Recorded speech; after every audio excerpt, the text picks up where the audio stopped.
So guys, magandang umaga. Nandito tayo ngayon sa branch ni Diwata dito sa Quezon City. So, update natin dito kung anong sitwasyon dito. So, ngayon, napaka-organize yung mga mga pwesto niya. Okay yung parking, tapos yung receiving, yung area malinis. Tsaka meron siyang mga stall na bago. Ayan Diwata Spaghetti. Bali apat yung stall niya na yan na dinagdag na mga overload din.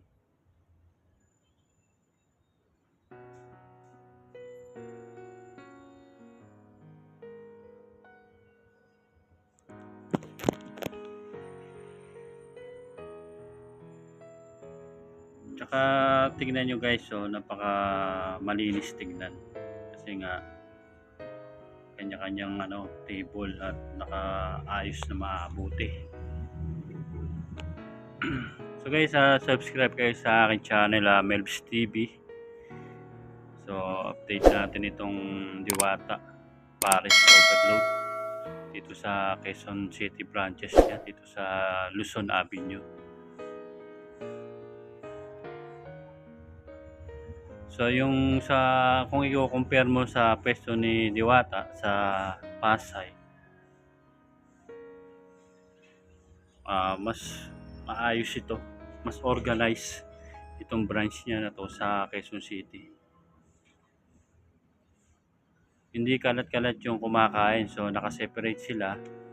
Talagang kung saan lang yung area na kakainan, doon lang yung mga kumakain. Tapos yung receiving ng order, ayos lang din. Ayun si Diwata may kwentuhan.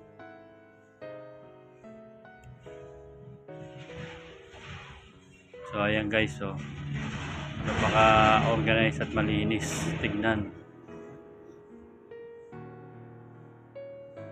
So ang dami ring mga mga kumakain sa kanyang pwesto na to. Parang meron pang mga rito, mga pastor, mga puting polo guys.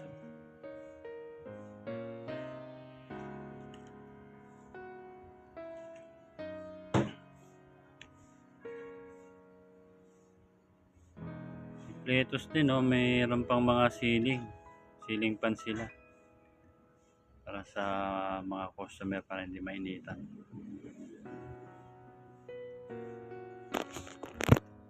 So guys, pa-subscribe, pa-like at pa-hit na rin ang notification bell para updated kayo sa mga latest kong video na ina-upload.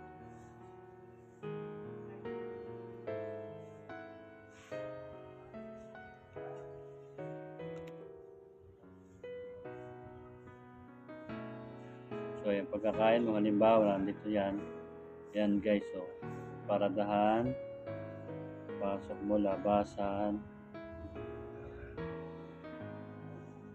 Pagpasok mo dyan, parada ka ng motor, yan, kaliwa ka, tapos punta ka sa receiving, sa pwesto ng bilihan ng tapos hanap ka ng pwesto mo, table.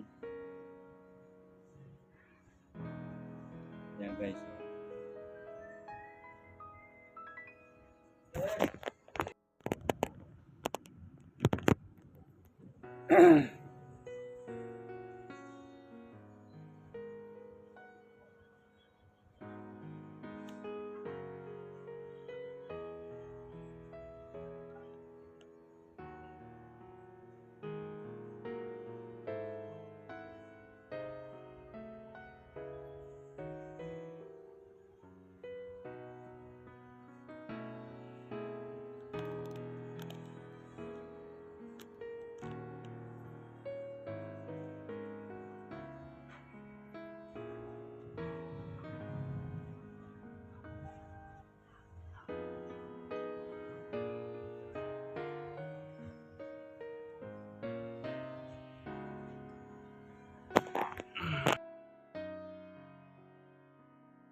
So guys, hanggang dito na lamang po at magandang hapon. Huwag niyo pong kalimutang mag-subscribe po sa aking channel, Melbs TV, ang inyong lingkod.